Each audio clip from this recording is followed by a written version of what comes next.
Aloha and welcome. Can everybody hear me? We're glad to see you here today. And we have people from across the country. So it's good morning, good afternoon, and beginning of the evening to some of you, including Jim, who's on the East Coast. My name is Stuart Coleman, and I'm the co-founder of Books and Spirits with my partner, Mark Watkins, and we are just delighted to have Reverend Jim Wallis with us today for this new version of Books and Spirits. Many of you have been to earlier incarnations when we were actually meeting in person, if you remember that, so long ago. For a little background, we started Books and Spirits a few years ago as a way to bring authors and readers together in a form of a literary salon setting. But we didn't want it to be formal or stuffy, and we wanted people to have fun. And so we introduced drinks and curated drinks. And so it was more like a literary saloon. We're toasting here Jim today with his favorite drink, a gin and tonic.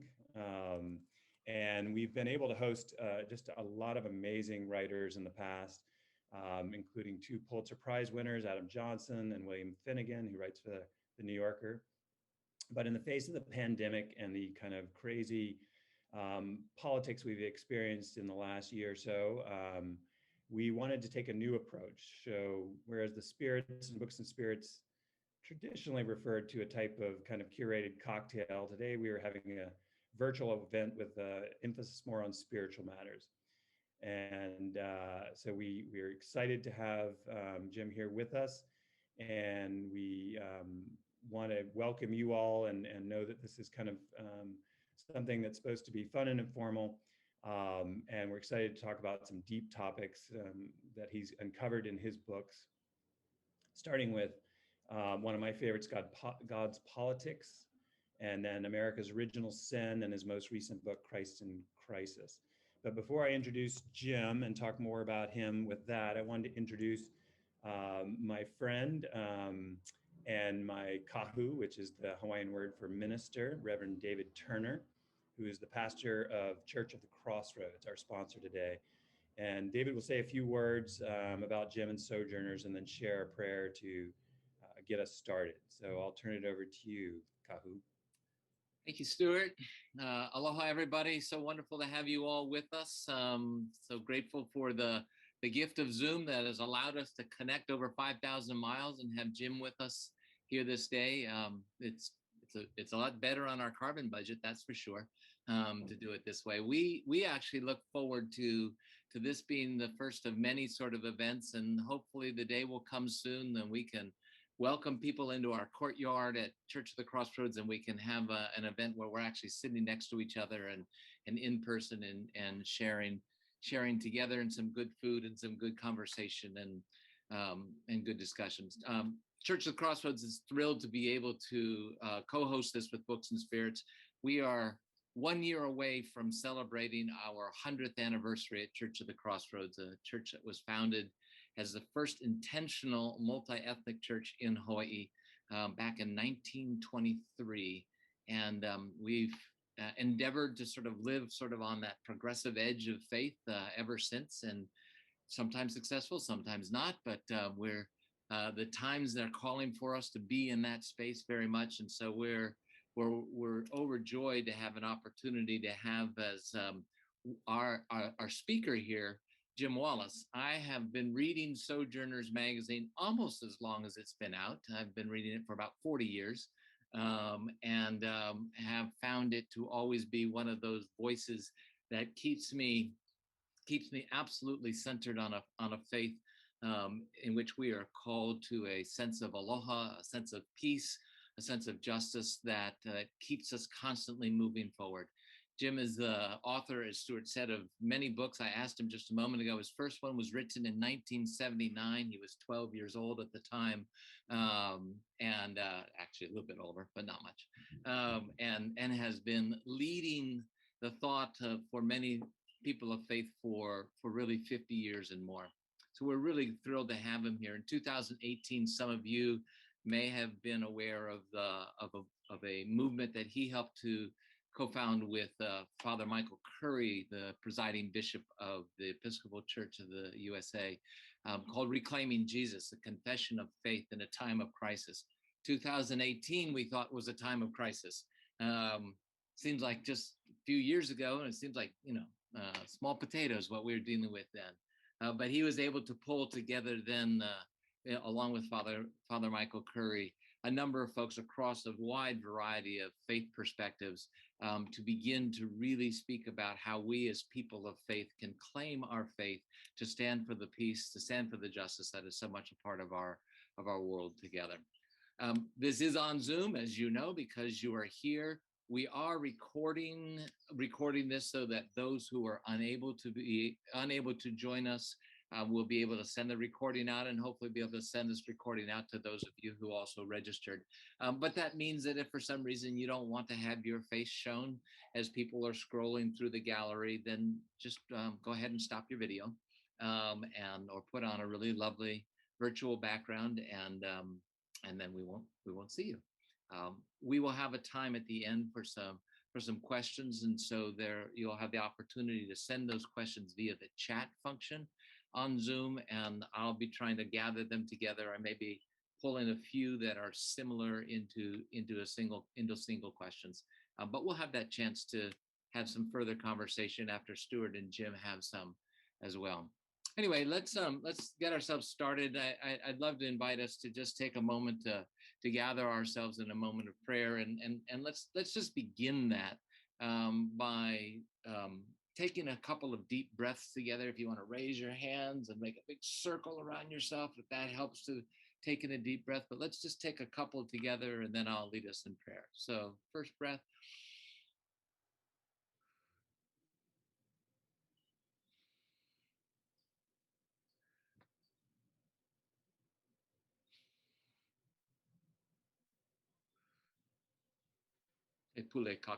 Let us pray. God of the many names and the many understandings, we ask that you would be present with us at this time. We gathered together, stretched across the miles through the miracle of technology that allows us to be simultaneous, even though we may be 5,000 miles away from each other. Be present with us in this time. Guide us in that sense of aloha that is at the very foundation of the Gospels. Guide us in that sense of malukia, of peace that passes all understanding, which we yearn for in our lives, in our communities' lives. Guide us to conversations that deal with justice and how we make those stands for ourselves as individuals, as communities, to speak for justice, to speak for those whose voices have been taken away or are being silenced. Allow us in this very holy season to be a holy people, a people that are set on your presence, with our hearts open to your presence and your spirit to guide us at this time. Bless this conversation. Amen. Amen. Stuart? Thank you, David. I appreciate that, getting us in the right mind frame for this discussion. And before I introduce Jim Wallis, I want to mention that we will also be setting up some book club discussion groups, and we're going to use my partner Mark Watkins' app, bookship.com, which he can put in the chat, along with a link to a video about how to use it. And we want to really encourage people to, let this just be the beginning of a conversation that we can all engage in to kind of bring about healing, as we mentioned in the title of this. This is Healing a Divided Nation and Church, a virtual conversation, and we want it to, be ongoing. So find out more about that. Linda Rich of Crossroads will be helping to lead that with Carrie, myself, and David. And we can do many different book groups. And the great thing about Bookship is you can do it on your own or with big groups. So we appreciate that opportunity to keep this going. And now I just want to say, like when I was growing up as a PK or preacher's kid in Charleston, South Carolina, I was exposed to a real volatile mix of religion, race, and politics in the Deep South. And my father was a very progressive Episcopal minister and civil rights advocate. And he was the first to mention Jim Wallis and Sojourners to me. And I have become a big fan of the magazine, and then of Jim's books, and have it's really helped me, especially during times of kind of political turmoil, that kind of every 4 years, that quadrennial um, divisiveness that comes into this country, which is sometimes very natural. It's gone on throughout democracies around the world, but in recent years has become very divisive. And his words are always a comfort to me. They remind me what is important, and what is the essence of what Jesus taught, about peace. And yet there's also an interfaith aspect to all that he does. And when I finally got to meet Jim in person at the Sojourners Summit 2 years ago, which was like, meeting one of my heroes, it was great to see that we have people of all backgrounds, faiths, and beliefs, and yet united in this sense that we were called together, to work together, to love one another, and so it's just a real honor to introduce Jim. And I'll turn it over to you, Jim, to say a few words, and then we can begin our conversation. So thanks again. Well, thank you to Stuart and to David, and to all of you. I'll just say aloha, which I know is a deeper word than just saying hi, but I feel very welcomed to be with you today. And while I'm accepting of the virtual space today, the sound of the ocean in that music makes me wish I was there. Nothing probably relaxes me in this world more than the sound of the ocean.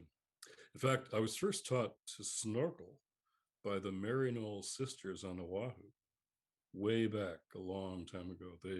They taught me how to snorkel, and I've done that elsewhere since, but it began with them on Oahu. I've been blessed to be on two of your islands, Oahu and Kauai, often on Kauai and Lihue with my old friend Jan Rudenoff, who was an Episcopal priest, St. Michael's and All Angels in Lihue, and he'd often welcome me back from a trip to Australia or New Zealand or Japan and give me a couple days with his pickup truck and his guest room on the beaches of Kauai. So I've had some very wonderful times in my life on your islands, and I actually think your islands could be an important place, and they already have been, but in the future, to experiment with this whole notion of genuinely multiracial democracy, which is a political way of talking about Imago Dei, the image of God, from the first book of the Bible in Genesis, a long time ago, where it says, let's make them, these human beings, in our image, in our likeness, and let them have stewardship together over all of the creation. It was the purpose of God at the beginning. All of God's people, all of God's children would together be good stewards of the creation, like places, Hawaii, one of my favorite places on the planet, actually. All the way that biblical narrative to Revelation, where now here we are all together, worshiping God in our own languages and tribes and histories, ethnicities, not some monolithic humanity controlled by the people who decided to have dominion over other people, the white people, not a monolith of white supremacy, but all of God's creatures and creation together, speaking of who we are. So I feel welcome. Thank you. And I'm glad we're going to have a time to talk together Though virtual is nice today, 'cause I just came from one of my son's spring early baseball games, just off the field back to you. And after we're done, I'll be going to a virtual Seder with some dear Jewish friends for this evening's dinner. So it is nice to be here with you for a while, but I'm looking forward to coming back when I can hear that ocean directly and be with you again. So I was on a radio show this morning. It was a secular radio show. And it was interesting, the questions they were asking. When we hear Christians talk in the media and in politics, it doesn't sound like Jesus to us. I mean, maybe we're not sure what Christ said and did, but it really doesn't sound like Jesus. And we wonder why that is. When I'm with an audience of people that is no particular faith or not one faith, many faiths, or no faith at all, secular, as they say, I often say, if we had time to go around the room and hear everyone's story about how they have been disappointed by religion, felt betrayed, uh,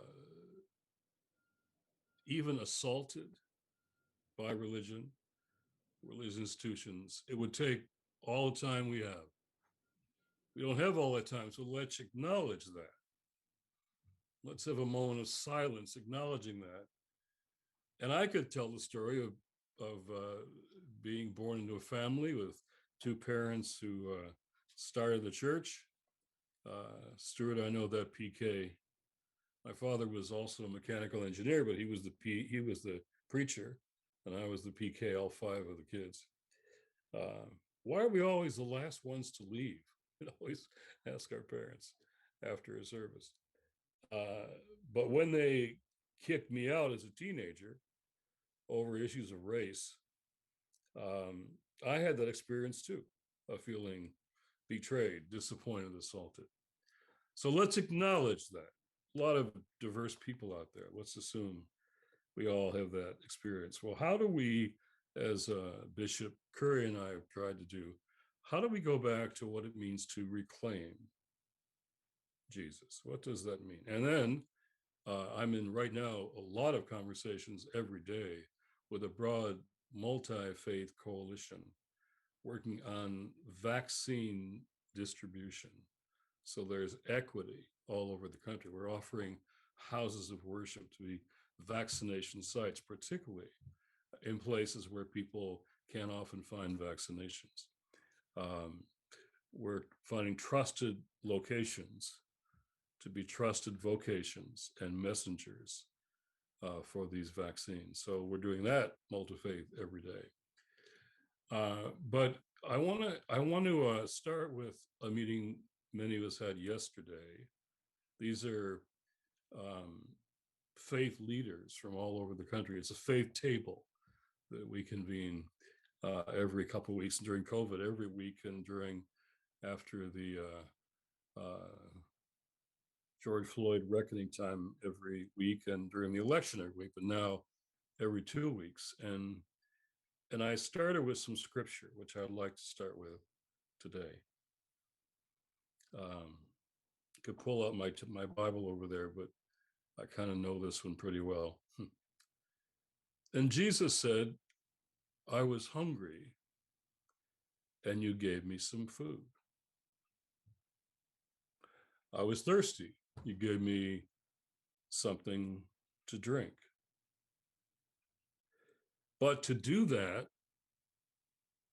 after yesterday in Georgia, to people in voting lines would be illegal. To give Black voters, because that's where the long lines are in Georgia, who are waiting in the Georgia hot sun to vote, and long lines because the longer the long lines are in Black polling places. Food and water are now illegal. It's very stark, it's shameless, it's embarrassing, but true. It's not law. There are 250 laws like these in 43 states, not just the South, but all over the country. Now, I know who your representatives are in Hawaii, and I think probably I'm hoping, and if not, you should hold them accountable, to vote for the kind of changes in those laws that are coming up before the Congress very soon. John Lewis, a mentor of mine, the only politician I ever let hold a baby of mine on the wall over there. My son Luke is now 21. But out of his church came Raphael Warnock, the pastor of Ebenezer Baptist Church, where I've preached many times, who gave his first floor speech about voting rights. And he said this is a matter of faith and not just politics. And what the Senate realized last week, there's now a preacher in the House. Well, in the Senate, at least. So Raphael will come to us in 2 weeks and preach to us. But now, even though this is happening in Georgia and may not happen in Hawaii, I'll hear from you about that. Hawaii doesn't get off the hook. And sometimes Hawaii, because you are one of the most multiracial, multicultural states in the country. In fact, there was a former guy in the White House, I forget his name, but he started his career by saying that Obama wasn't born in America, he was born in Kenya. And he really meant he was from Hawaii, which is also not really America. People like Trump would think that's what the view is in places in Washington. Kenya, Hawaii, different kind of places. But you have been experimenting and working hard. And I heard David talk about this ministry of trying to build. King talked about, John Lewis, this as the beloved community.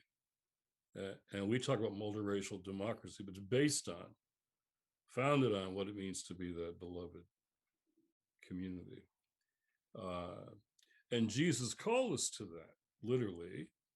And this radio host this morning was glad to hear that this kind of racialized talk that he, as a Black radio host, hears from particularly white Christians all the time, and the evangelical white Christians. He was glad to hear that's Antichrist. Because it is. It isn't just wrong or politically incorrect. It's Antichrist. So that means the way we come back, particularly white Christians, is to come back to Jesus.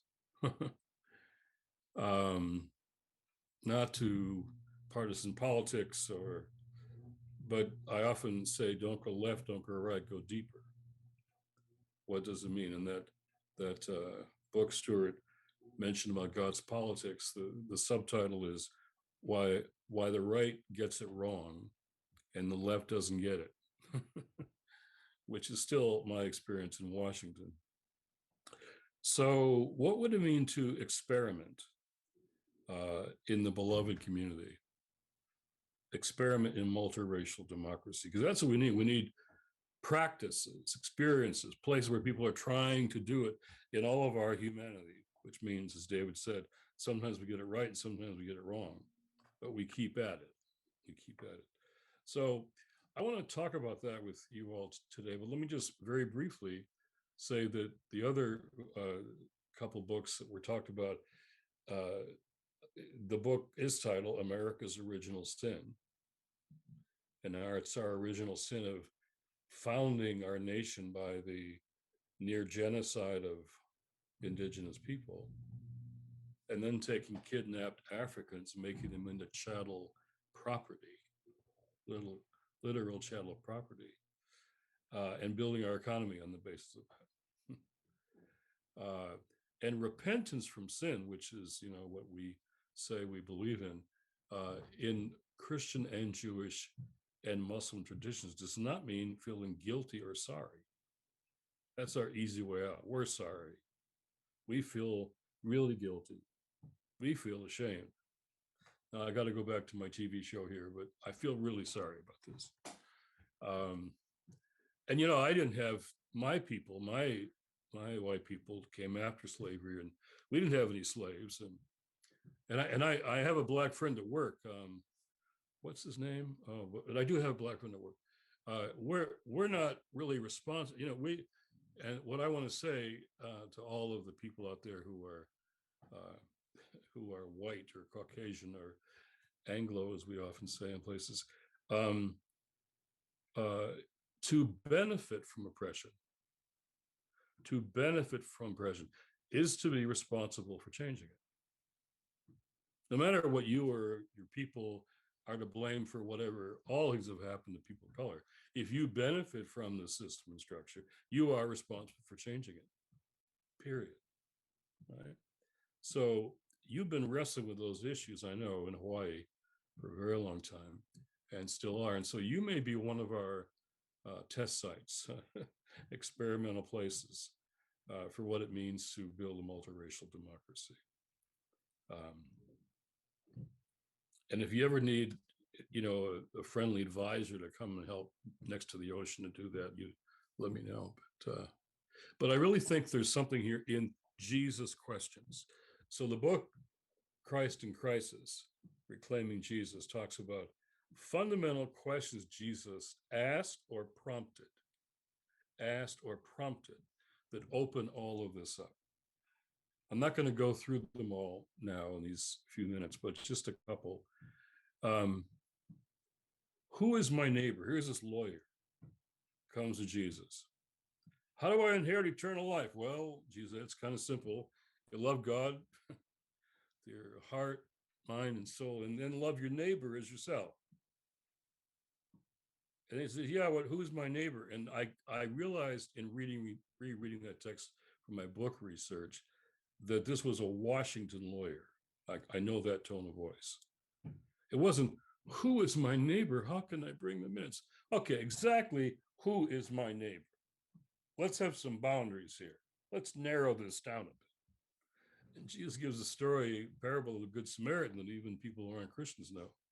And the story, we won't go into the whole thing, but what Dr. King talked about, the dangerous Jericho Road. I love that sermon of his.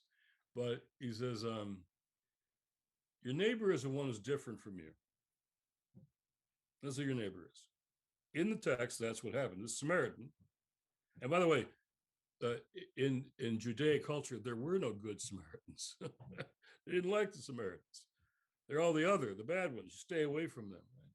But a Samaritan who's other than Jewish helps a person who's other than him. Risk, time, money, all their helping the other, the neighbor. That's what the parable's about. Well, that's a kind of opens the question up. Who is my neighbor? That's worth discussion all day long. Another one is Pilate is having an argument with Jesus about the truth, and Pilate's losing the argument. so, and he says, well, what is truth anyway? What is truth? We can't really know the truth, and there's fake news.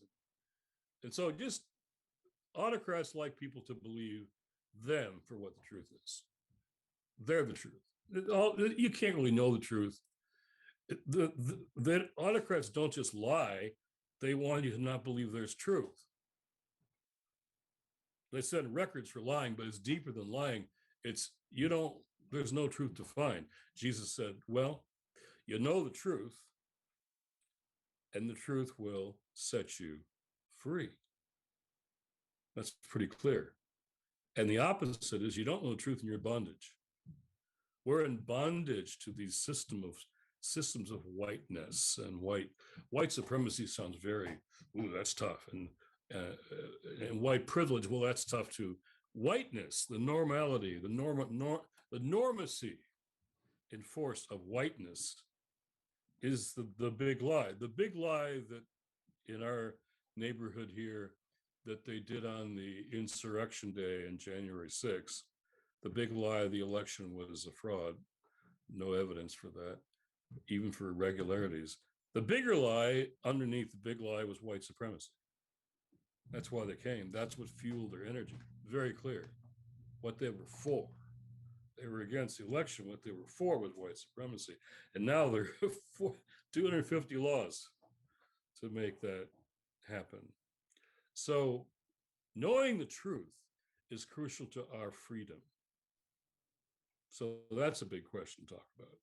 Last one I'll deal with is fear. Jesus said, be not afraid many times in his ministry. And the Bible, I looked it up, has like about 350 times when the message don't be afraid, or as Timothy says, don't live in the spirit of fear. I mean, when there are things to be afraid of. I remember when the Maryknoll sisters taught me to snorkel, I was snorkeling and I was looking around and all these beautiful fish, amazing, I've never seen them. All of a sudden I couldn't see any more fish, and I'm old enough to remember a TV show called Sea Hunt, where the actress said there were no fish. That could only mean one thing: sharks. So I jumped up out of the water. I was in waist deep water and there were no sharks. But so I remember I was afraid of sharks my first time snorkeling off of Oahu. There are things to be afraid of, but Timothy says don't live in a spirit of fear. Politics preaches a spirit of fear. Be afraid of everything. Be afraid of our opponents. Be afraid of the others. Be afraid of them. Let's be in fear all the time. That's what politics does. And that's what the last president, I keep forgetting his name, but that's what the last president did. So what does Jesus say? Don't be afraid. Don't live in that spirit of fear. So these and many other questions in that book are worth some time to spend with Jesus and those questions. Because I really don't, I'll just end with this battle where we started yesterday, this new campaign, faith-inspired, faith-based campaign for voting rights, isn't going to be just a political campaign. It is, as John Lewis would tell us if he were here, and Raphael Warnock did tell us on the floor last week, it's a test of faith. It's a moment of potential redemption for churches, white churches in particular. It's a moment for our redemption. If we tell the truth, if we love our neighbors in just the way Jesus said, and we understand being afraid of them is the wrong approach. And if we believe in Imago Dei and the image of God from Genesis 1, if we believe in that, then we owe all those who are made in God's image, they deserve the respect and dignity of a vote, a fair and free vote in this country. So these things are tests of faith, and sojo.net is our website. And that campaign will be all talked about there. But so I'd like to just lay all that out there. And as I would do if I were there, I would say, what does that mean here? I don't know all that it means in Hawaii. I don't know. It means probably all kinds of things that I don't know or understand, but you all do. So what does that mean there right now, in this nation right now? Those are the questions. So thank you for welcoming me and for letting me at least hear the sound of the ocean here in Washington. Thank you, Jim. That was a great way to begin this, because I think it's personally for me, it was the reason I moved to Hawaii. Growing up in the South, it was very clear, and I lived in DC before I moved to Hawaii, and it was just very, as you know, DC is one of the more racially divided cities, and so was my hometown of Charleston, South Carolina. And when I learned about Hawaii and studied about it, I just, I had the hidden agenda of wanting to surf. So I will admit that right off. But here was a place that, as you said, was one of the most racially and diverse places in the country, and so many different faiths, where everyone is really a minority. And so it's been kind of a blessing for me to live here, because I just learned so much from the different people, that I've been exposed to here, and the different cultures and beliefs. And I used to teach at the East-West Center, which I always think is a great institution that was started by President Kennedy, 1961, to bring East and West together. And that's what Hawaii kind of serves as. So we will take you up on your offer, and we would love to bring you back out here at some point when the pandemic is finally behind us.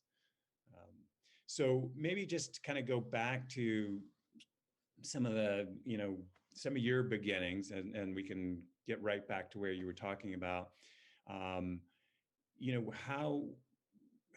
has Sojourners evolved over the years, in becoming one of the leading voices of progressive Christianity, and trying to be a force against what we've seen as a rising kind of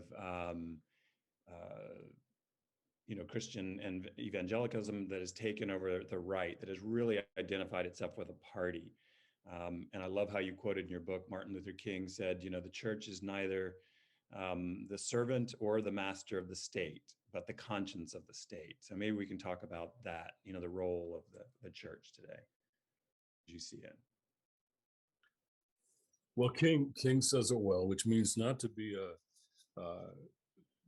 often the people you just named, the religious right, want the church to enforce its beliefs, its doctrines, to let's be the master of the state.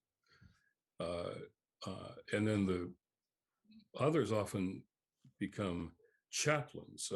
There's many court prophets in the Hebrew scriptures, false prophets who were prophets in the court of the king, who did what the king wanted, or whispered in the king's ear of what they'd like him to do.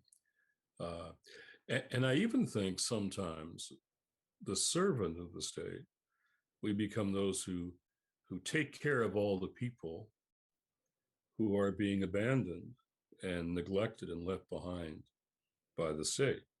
Dom Helder Kamara, whose picture's on my wall here, once said, when I feed people, they call me a saint. When I ask why they're hungry, they call me a communist. So the why question is always, that's what King meant by being challenging the conscience, being the prophet to the state. And I'll tell you, having worked with both sides of the aisle, and presidents in the White House who were of both parties, that's challenging. It really is challenging to not be the chaplain or the servant, or want them to be the master. So it means rigorous conversation. It means what I call the outside-inside dance that movements do. Every social movement's effective works outside and inside. It is a kind of a dance. Dr. King, his base was on the outside. If it wasn't, he wouldn't have had any influence on the inside. But he worked the outside and the inside very effectively. And that's what all of our social movements do. And that's important. And sometimes it's easier to be on the outside. It's clear and easier. When you try to navigate conversation on the inside, it's often even more challenging. A funny personal story. The only friend I've had that became a president was Barack Obama, a friend way before in Illinois days and all of that. It was Illinois, by the way, not Kenya, just to be clear. But then he became president. I've had presidents become friends during and afterwards, but he was the only one. So I remember I went to see him for the first time when he was in the White House, in the Oval Office. We had lots of conversation before about whether he should run for president and all of that stuff. It's you email back and forth until your friend becomes president, and then there are no more emails back and forth. I remember walking from Pennsylvania Avenue through this security little shed that you got to walk through. And here's our little faith leaders group going to talk to the president inside the White House for the first time since he was there in the Oval. And I couldn't, I didn't pass security. They all got in and I wouldn't passing security. And they tried again and tried again. And I wasn't passing security. And then the reason was I had been arrested on the sidewalk outside many times. And the Secret Service had me on the list of not going in. So they had to send down a special envoy to escort me to the Oval Office so I wouldn't do any. But I remember those times on the sidewalk, and those were over clear issues. The killing of Jesuits in San Salvador, El Salvador, by death squads that we were supporting, nuclear weapons, apartheid in South Africa, racism and economic injustice in this country, where faith people in nonviolent protests were outside the White House. But that's also the basis of what you want to say on the inside. So we've had to learn over the years, Stuart, what it means to build those kinds of movements. And most movements for social justice and change in this country have had people of faith at an animating core of those movements. It's never just people of faith. It never should be just people of faith. It shouldn't just be us. But somehow, if we're not at the core of those movements, somehow, they're often not as successful. So how do we build those movements? How do we take church to the streets, you might say, and in the quarters of power? My new position, vocation. After 50 years of Sojourners, when I realized that was coming up 3 or 4 years ago, I decided I didn't want to be at my desk the morning after the celebration after 50 years. So we needed a new generation of leadership. And gratefully, Adam Taylor, my dear friend, mentee, now friend and colleague, is now the president of Sojourners, just took over that. But I'm shifting to Georgetown University as a professor of the practice, as they say, and we'll set up a new center for faith and public life, faith and politics, Center for Justice, faith, justice, and the common good. Got that Jesuit Catholic social teaching in there as well. And I'll start that in the fall and still be ambassador for Sojourners and founder. That you can never get rid of a founder, as the Catholic worker found out. They had to hang on to Dorothy forever. But to me, that's what the center will be doing. What does faith in public life look like in the streets and in the quarters of power? So that's at movements, and we've over the years we've worked at that, learned about that, had mistakes, failures, and some encouraging successes as well. So over the years, how do you build movements within and outside the churches that speak to, in particular, the teachings of Jesus? Yeah. I during the Sojourners Summit 2 years ago, when I was in DC visiting you all, and we had the luncheon at the Capitol, we met another one of my heroes, Representative Jim Clyburn from South Carolina. And, my dad was one of, 4 white people at his victory party way back when. And, he had given a talk saying, his father was a preacher and wanted him to become a preacher as well. And he said, but I want to be, a public servant. The original root of the word, being a politician. And he said, he was upset at first, and he said, let your work be your sermon, let what you do. And he's just been such a strong advocate ever since. And as he recently told, Lindsey Graham and these others, about you need to go back to church. I think there's just this resurgence of, it's not even disguised, like you said, in these laws in Georgia. Yeah. So blatant racism. And when I read your book and I read that sentence that, America was founded on, genocide of one people and enslavement of another, it just stopped me, because this is something we all know intellectually, but when you stop and process that, you Yeah. realize how heavy that is, and how it shaped this entire country. And I think, starting with, all of the victims that you portray in America's Original Sin, showing and telling the stories from Trayvon Martin, all the way through, it makes you realize like how deep and entrenched it really is. And I think there's been a great awakening in the country, but we're still trying to process that, of how deeply, even among progressives, it still is, and that it needs to be systematic change more than just saying, I'm sorry. How do you see us moving forward with that? We've made such progress, and yet we still have so far to go. Well, I'm glad you named Jim Clyburn. He's one of my favorite people there. And in fact, one of his interns stayed with us in our house all last fall because his university was shut down, but he still was interning for Clyburn. I remember I often say to Jim Clyburn when he says, "So I was thinking of the ministry or this public service, and my dad wanted me to pick the ministry, and I chose this." And I said, "But Jim, for you, you've made that a ministry. That's now his ministry." And he always smiles at that. It really is a ministry that he has on Capitol Hill. He's bringing that. He's a very smart, tough legislator. He knows how to work those systems, but he's really bringing the conscience. And he and John Lewis were very close and got arrested together time and time again. So, he's really involved. He's going to be probably on our call in 2 weeks, I hope, with this whole voting rights campaign.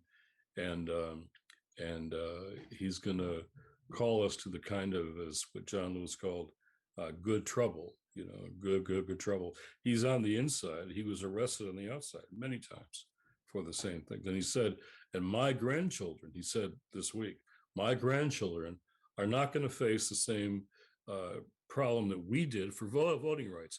I'm not going to let procedures and Senate rules keep that from happening. He said, it ain't going to happen. And so to me, it's okay. We're ready to support that inside and outside. So I was on a gathering like this. It was called the White Co-Conspirators Conference last week. And the language was good because often it's let's be allies. And Brittany Packnett, who I first met in Ferguson on the streets. She was one of the activists that created the Black Lives Matter movement. And she's very famous now, rightly so. But, risking her life every night in the streets brought her back to faith. And she said, we need people to be co-conspirators with us, not just allies, to be. And everybody on this call, no matter who you are, you have influence. You're all influencers. So all of us have to clarify where our influence is. And we all have privileges of different kinds. Influence, privilege. How do we use that influence for these changes? I remember we took a whole group of Christian leaders to Ferguson just after those shootings. When 3 months after Michael Brown was shot and killed, we took these, and we had a retreat with the young leaders in Ferguson, and including Brittany Packnett. And it's interesting what they said to these leaders. They said, some people say we're not Christian or church and we don't believe in God. Well, I will say, they would say that our streets have been unchurched by a lot of you. But most of us, we believe in God. We believe in beyond ourselves, and we can't do this alone. And when we need you to help us, but one thing we would ask you, and they said, what risks are you willing to take? What risks are you willing to take? And one of my most admired favorite Black preachers in the country was there, and he listened to that and he said, okay, I've been preaching prophetically for many years, and he has, but often from a place of comfort. And tonight is changing me. You're changing me. What does it mean for me to take those risks with the influence and where I have it? And I got to preach in his church a year later, and he had, after the sermon in his den, his office den, he had street activists in the room to have a conversation about the sermon, and he had reached out into the community, and he's just changed vaccination equity in his part of the city from 70 white to 30 black. He switched it now in the last month. And so now 70 black and 30% white.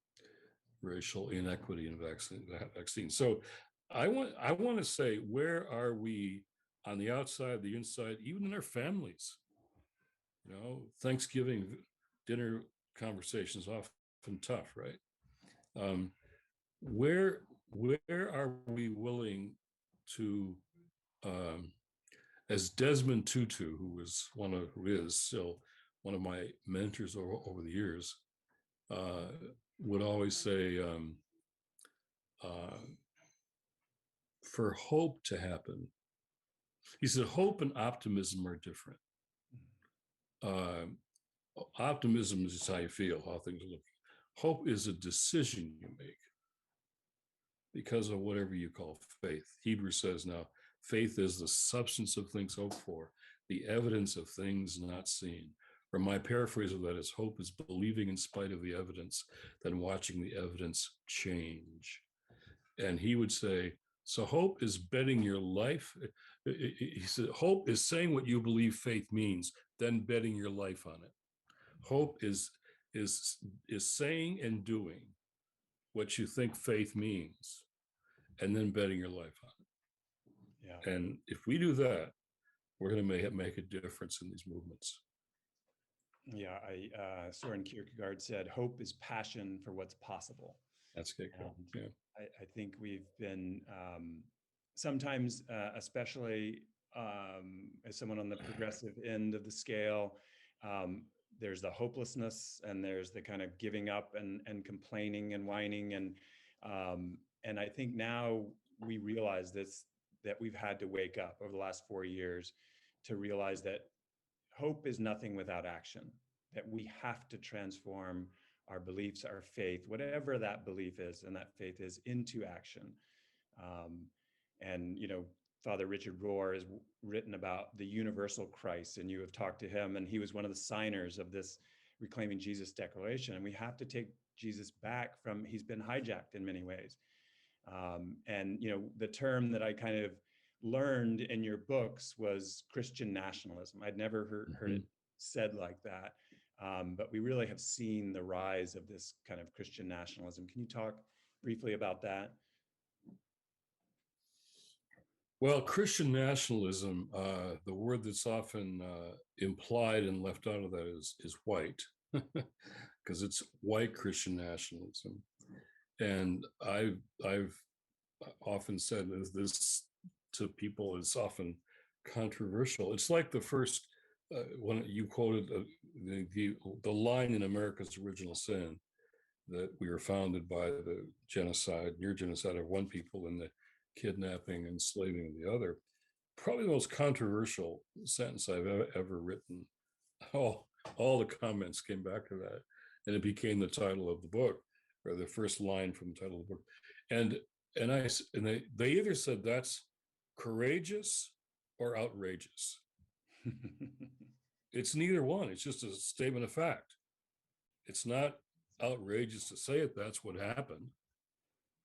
And nor is it courageous. It's just, this is what happened. So let's deal with it. So let's take the phrase white Christianity, or white Christian, or white evangelical. The question is, what's the operative word in those phrases? Is it Christian? Is it evangelical? or is it white? We know the answer to that question. White Christianity, that phrase, is an idolatry. Racism is a lie. We used a lie, a myth, to create this system based on greed. It's also an ideology, which we've seen, but it's also an idol. When I was do anti-racism trainings for white people, I would say, let's talk about your European ethnicities and descent. And very few people in the room had thought much about their particular European ethnicities and descent.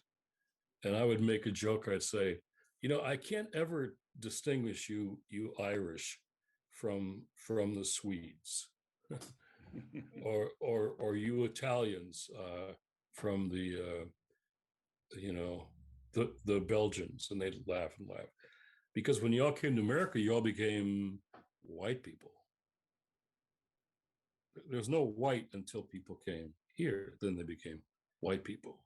So it's a myth, it's a lie, it's an idolatry. And what do idols in the Bible do? Idols in the Bible, idols separate us from God. So for progressive white, European ancestry person, we're all more careful now about all that language. This isn't about helping racial minorities. We're here to help, use our influence and privilege. No, this isn't about that. This is about saving our own souls. This is about the salvation for white Christians. It's about removing the heresy and idolatry from our notion of ourselves so we can find our way back to faith.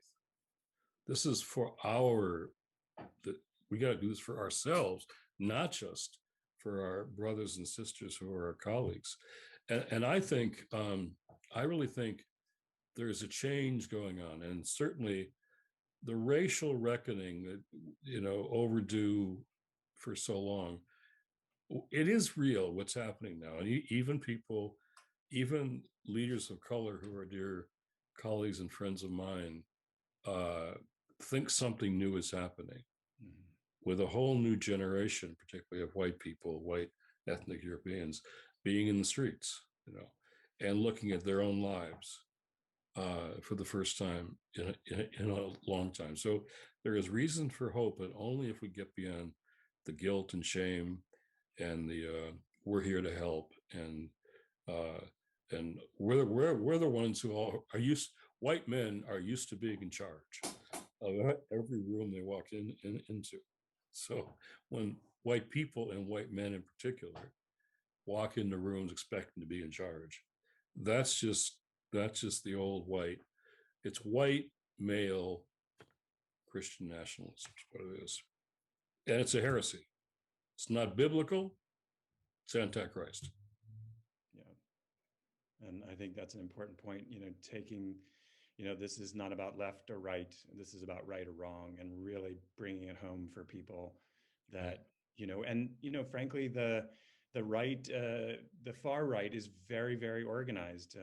One of the people in this series that we're maybe reaching out to is Kevin Cruz, in his book, In God We Trust, and how this was a movement, a political movement started by corporations and corporate titans.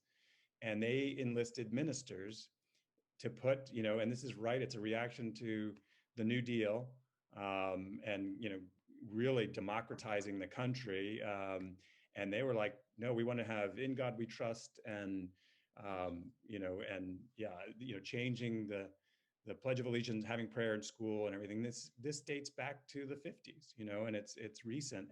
How do we, in this era of post-truth, kind of, when there have been so many lies told, and people, with QAnon theories, and people honestly don't know what is truth and what is not, how do we get back to coming together and agreeing on certain truths and building back that centrist movement of realizing that we have much more in common? Every poll that is taken, especially with gun control, with all the recent violence, more than 85% of Americans agree there need to be more regulations, there need to be background checks, and yet it's such a politicized process.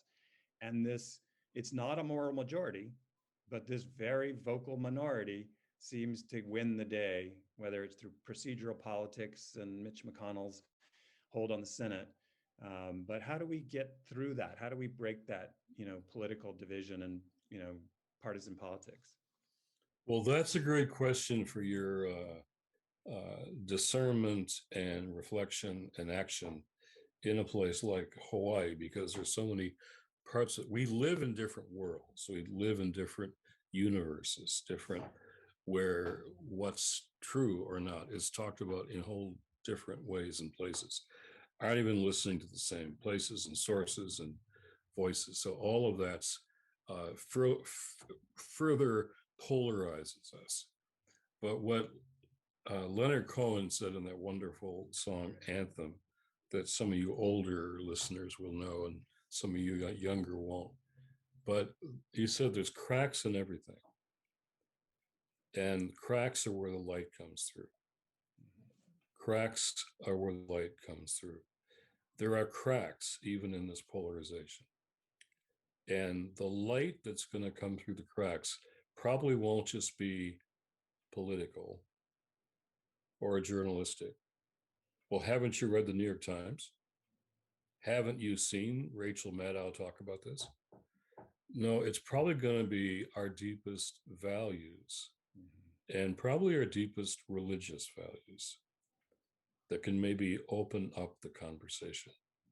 And that's why I think the questions that Jesus asked or prompted are critical to opening up these conversations. Yeah, and I think that's a great, point to kind of open it up to the questions we've collected, because I think the left does tend to make it a very intellectual exercise. It's a very heady issue, and you talk about politics and what could be done and what needs to be done, but it's a turning, metanoia, for repentance. We need to turn around, and it's intellect is only one part of it. It's putting our bodies, that's right, and our, where our words are, and being willing, like you say, to be arrested for what we believe. And I told a group of students once that my greatest embarrassment was that I've never been arrested for something I believe, and they were shocked and didn't understand. I was like, well, I've been in a lot of marches, but I didn't, put myself to that point and wasn't in situations where I had to get arrested. But at some point in your life, you need to know what you believe and how you're willing to stand up for it. And that's why I love how you end Christ in Crisis with these statements of we believe and we reject. And, it starts off with, we believe each human being is made in God's image and likeness. And we reject the resurgence of white nationalism and racism in our nation on many fronts, and including the highest levels of political leadership. And that just was really helpful for me to go through each of those points and remind myself, what is it that I believe?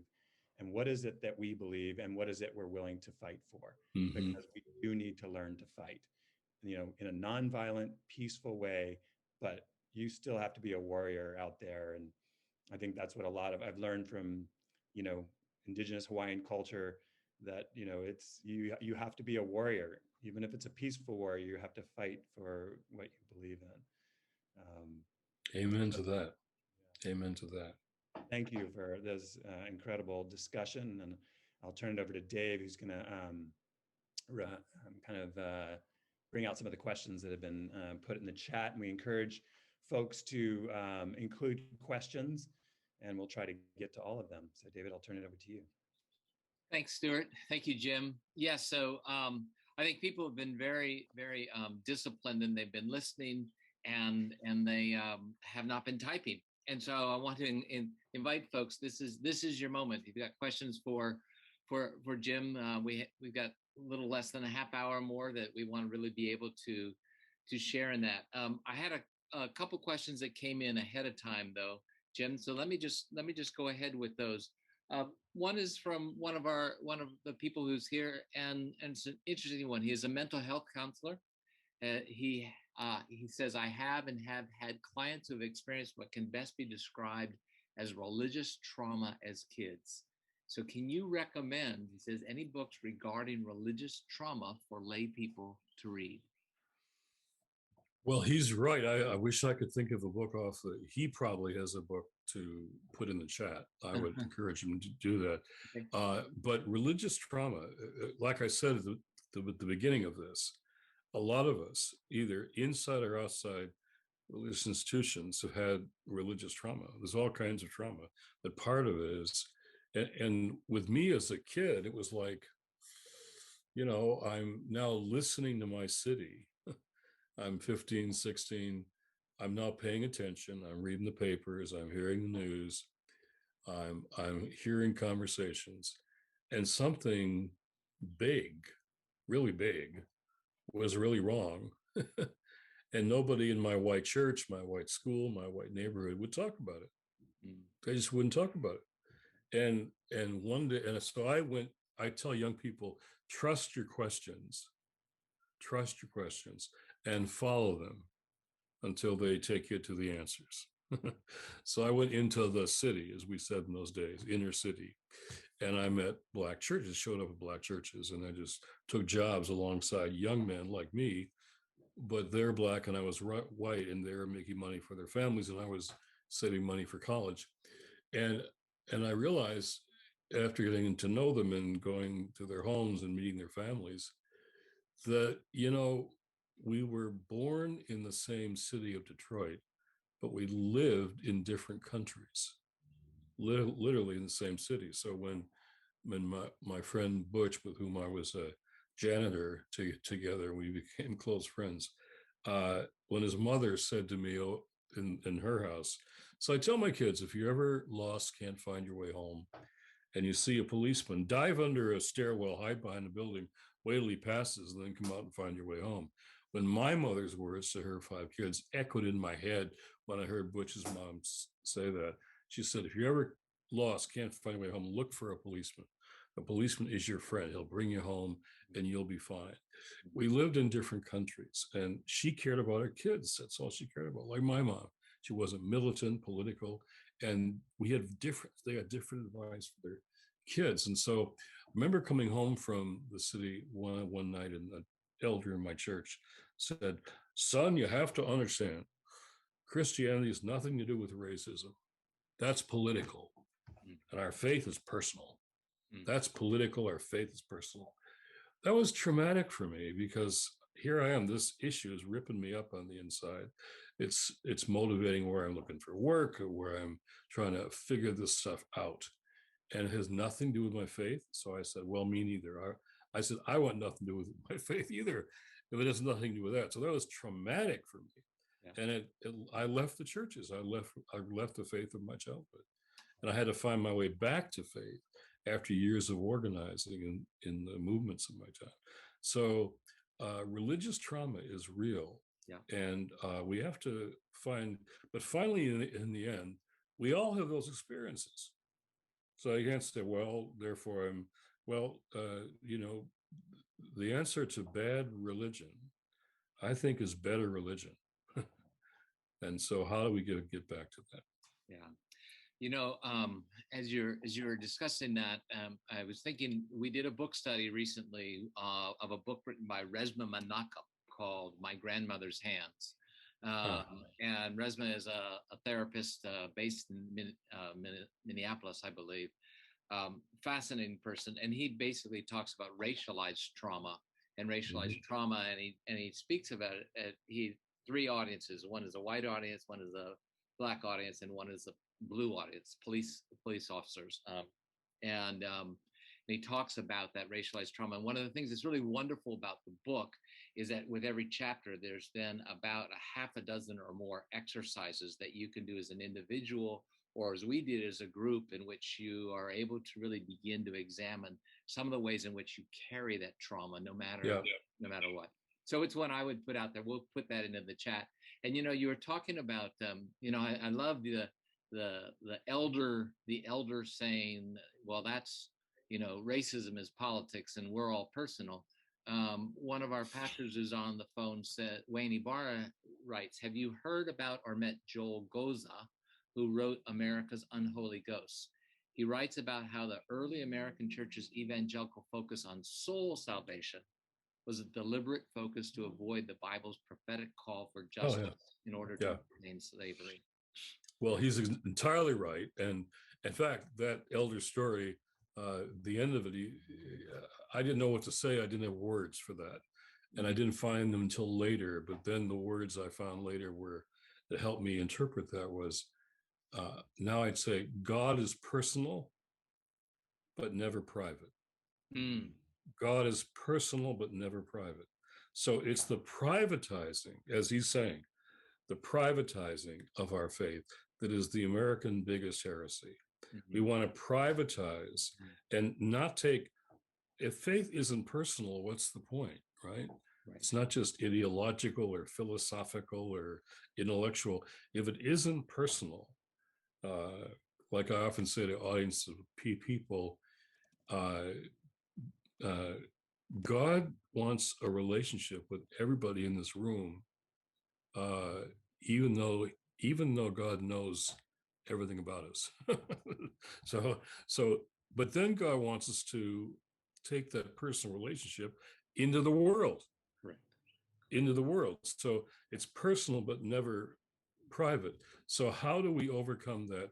And he's right. We use it as a cover-up. You might have seen the PBS series on the Black Church recently. If you haven't seen it, please watch it.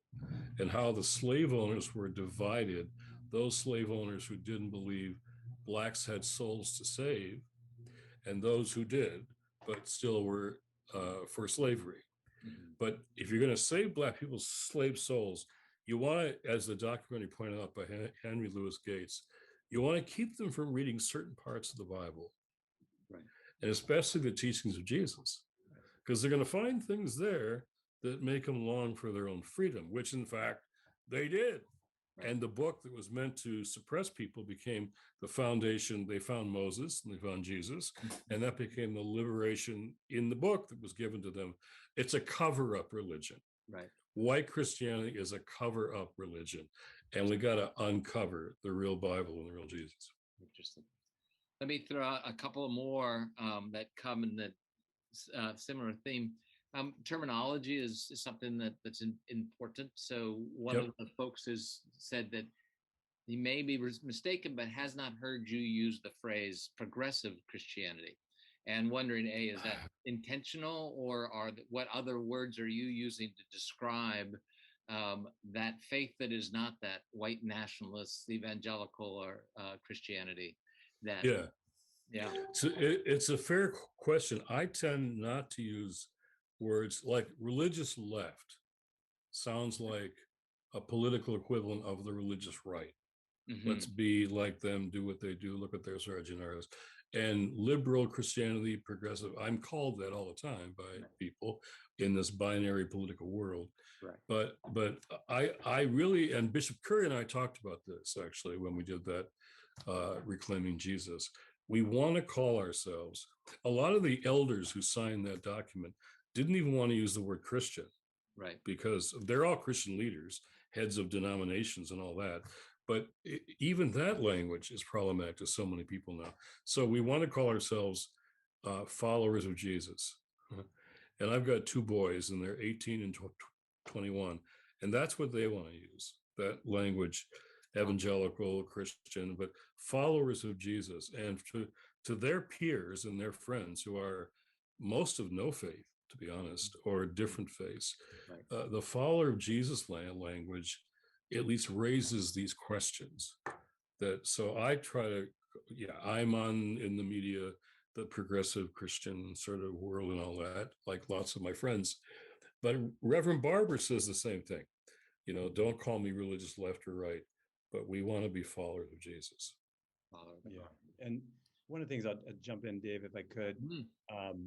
I wrote an article where I called myself a closet Christian because there were times where I was so embarrassed to be a Christian that I didn't even want to come out as Christian.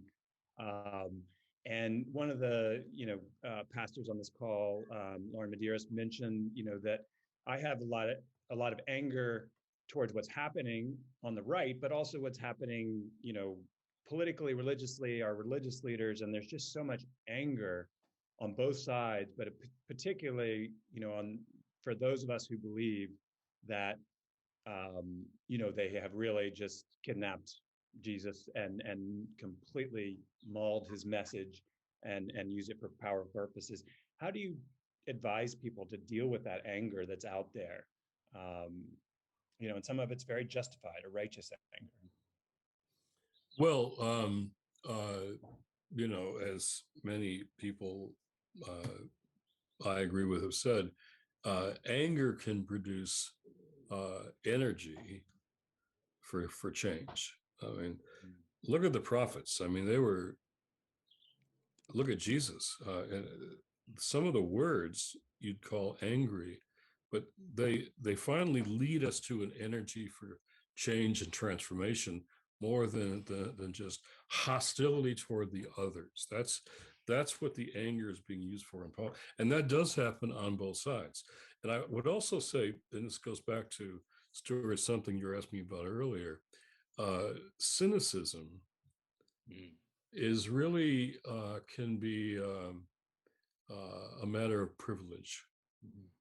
To be angry and cynical and suspicious and be against everything all the time, and then be leading a fairly comfortable middle class lifestyle.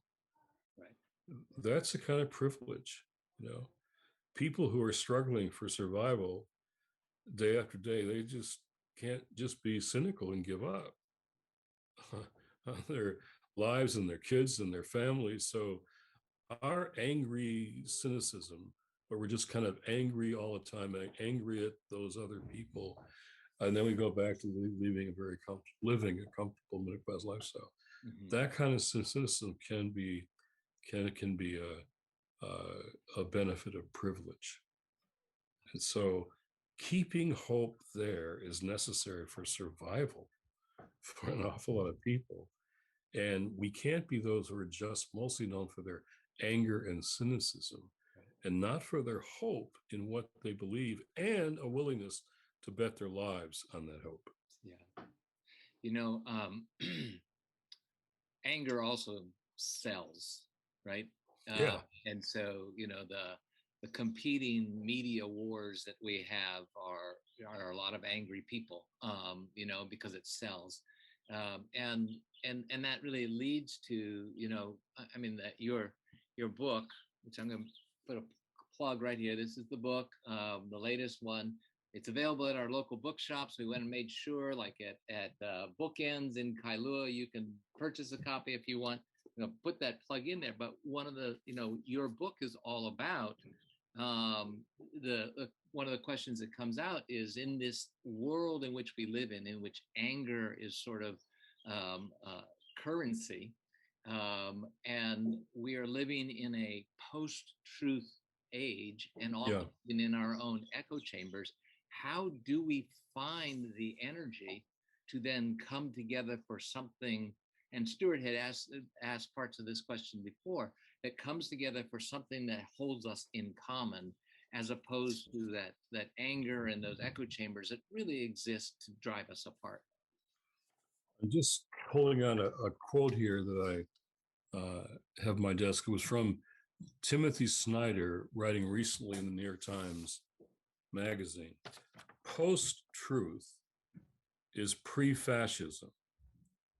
Post-truth is pre-fascism, and Trump has been our post-truth president. And this is where we were headed, and in some ways still are.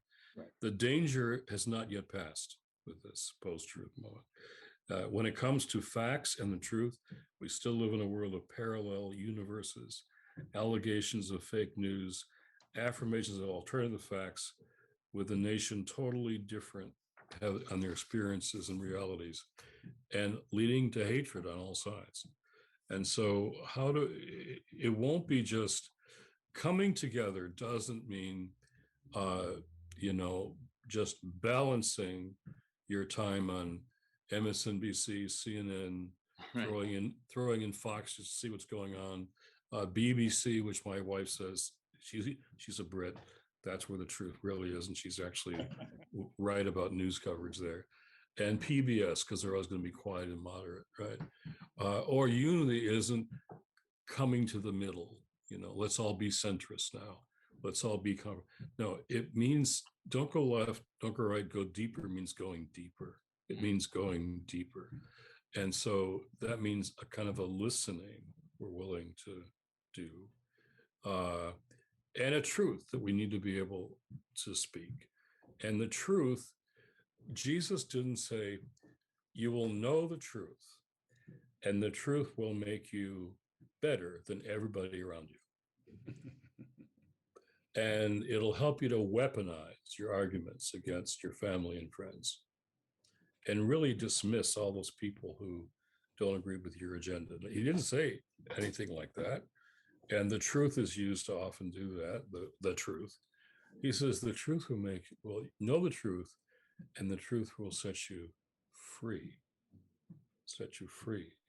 And the truth can set all of us free and not just stuck in our polarized politics. I'm not preaching, just to make clear, a moral equivalency here. That the left and liberals are just as bad as the right's gone crazy to the far right. And we do have far left people in this country. We have people I would call secular fundamentalists who are anti-religion per se, who are actually against having vaccination sites in houses of worship, because the separation of church and state, nobody should, house of worship should be just closed windows and dark and never talk about going outside. That's stupid and far left. However, so there's far left, far right, and there's no kind of magic middle. But it's a new conversation. It's a new listening. It's a new set of relationships. And the truth will set us free. And the neighbor piece, I have learned most about the world by being in places I was never supposed to be, listening to people I was never supposed to know or hear their stories or listen to. And that's what keeps changing me. So how do we do that? And particularly the passage, and I know we're almost done here, the passages that brought me back to Christ in my movement days, totally secular, anti-religious, all that, was indeed what I started with today, Matthew 25. It was the past, it was the, I call it, it was me. It was me text. I was hungry. That was me. I was those food insecurity families. I was thirsty. I was that mother in Flint who only had lead in her water and couldn't give it to her kids. That was me. I was a stranger. The word means immigrant. It means refugee. That's what the word means in the Greek. Look at the world being a stranger. I was naked, stripped of everything. I was in Guatemala, and you couldn't, because of climate change, you couldn't grow any food anymore on the ground. And then my daughter was being threatened by gang rape from these cartels who wanted my son to be a boy soldier. And so we stripped everything away and came to America, where we'd have some asylum, we were told. And we got there, and then they put us in cages and took our kids away from us. I was sick. I didn't have any health care, and I had these preconditions about that made me more vulnerable to COVID, and I wasn't even sure if I could afford to pay. That was me, says Jesus. That was me. I was in prison. Black and white drug use are identical in America, but incarceration is overwhelmingly people of color. That was me too. So that was me. So as you've done to the least of these, he says, you've done to me. That was more radical than the people I was reading who I thought were radical. Che Guevara, Ho Chi Minh, and Karl Marx. Jesus was far more radical than any of them. So I came back to Christ as the most radical one of all. And so the people that we're in least proximity to, our society protects us against, are the ones where we're going to find Jesus the most. So Matthew 25 reverses everything. So this new center I'm starting in Georgetown, I'm tempted to call it the Matthew 25 Center on Faith, Justice, and the Common Good. So that's the text. In my book, I end with that text, a whole chapter. It's called The Test of Discipleship. Yeah, and it's that's a wonderful way to end it, because it's not about what you say, it's about what you do in the end and how you treat other people. And it doesn't matter what you call yourself, and it doesn't matter where you see yourself.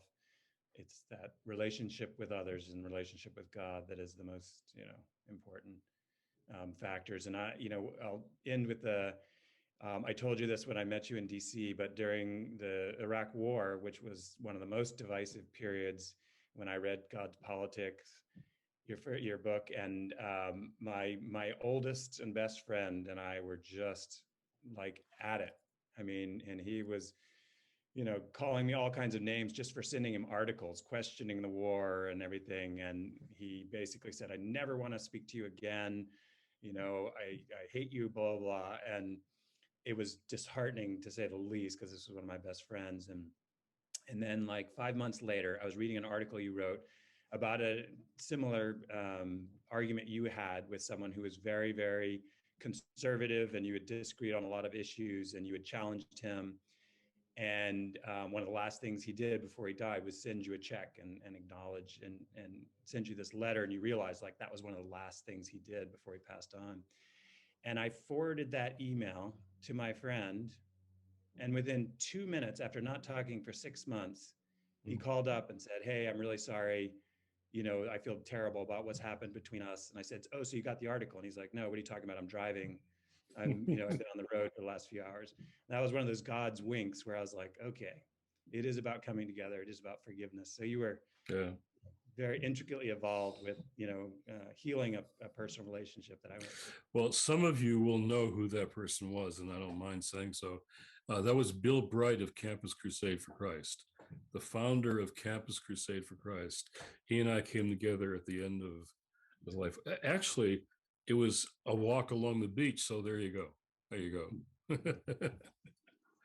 Well, I've been blessed to be with you all today. I really have. I feel very welcome in your in your islands, and this is a time when we're going to need to experiment with the gospel, and that's what you all are doing.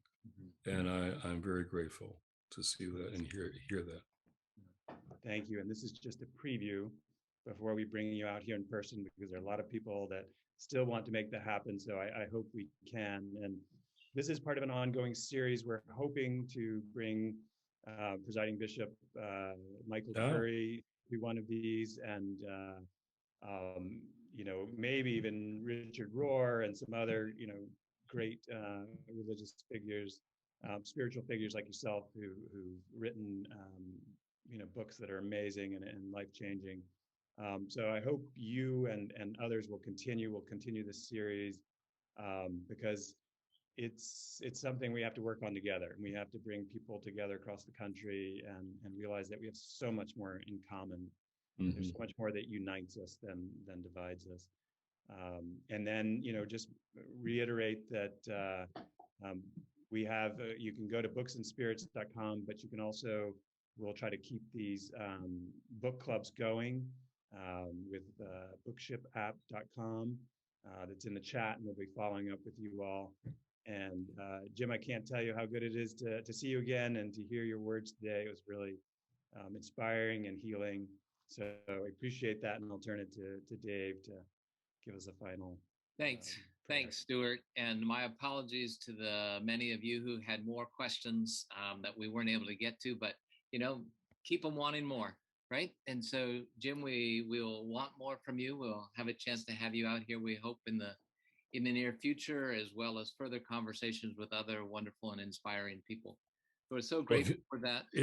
If you could send me the questions in the chat, I'd love to read. Okay, I will do that. Before I sign off, I'm going to copy the chat, and then I'll have everybody's comments recorded there. As I said, we've done a recording as well there's a little thing called a sermon that needs to be written by tomorrow. That's going to consume the rest of my day. But after that, I hope to pay attention, and we'll send out a link to the recordings and to the chat and everything else to the folks that have participated that people can share. But truly, Jim, mahalo for being here with us. We are so grateful for it. And to all of you who are able to join us, mahalo. And we'll keep this going. Let's just close for just a moment of prayer before people begin to sign off. E puli kako. God, be present with us as we head into the rest of our days. For some of us, this will be into the evening. For some, it's an afternoon that we are, and everything in between. Be present with us as we take the contents of this conversation, the movements of our own spirits, and we begin to figure out how it is that we will translate these thoughts, these movements into our own lives. What is it that we are indeed willing to give our lives for? What is it that how are we willing to reclaim into our lives a message that is prophetic, a message that is based in love, a message that is more challenging than any that have gone before if we were to truly live it out. Be present with us and keep us each into our own wonderful lives filled with joy and wonder. In your name we pray. Amen, amen, amen, amen. Mahalo, everybody. Nice to have you with us. Mahalo.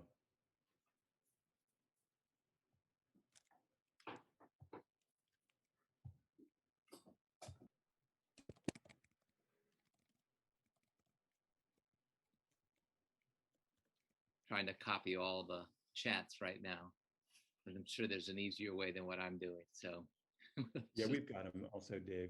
Okay. We copied them. So. Oh, terrific. Some great questions that just started coming. Hey, well done, Stuart, Carrie. Thank you.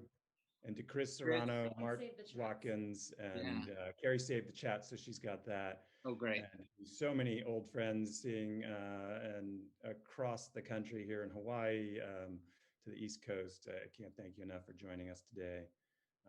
So it's been a delight, and we'll continue going with these and follow up with a copy of this and hopefully some good news about upcoming speakers down the line. Nice. Yeah. So I've got the list of all the participants, and so we should be able to send that out. The link to the recording, Chris can help me with that. And we'll get that out in the questions, and let's make sure we get these last ones that weren't really able to be asked to Jim. Be great. Okay. All right. For all of you that are on, I'm going to hit that magic end button. Stuart, thank you. Really, what a gift. I look forward to the next one. Okay. Yeah. Okay. Aloha, everybody. Bye.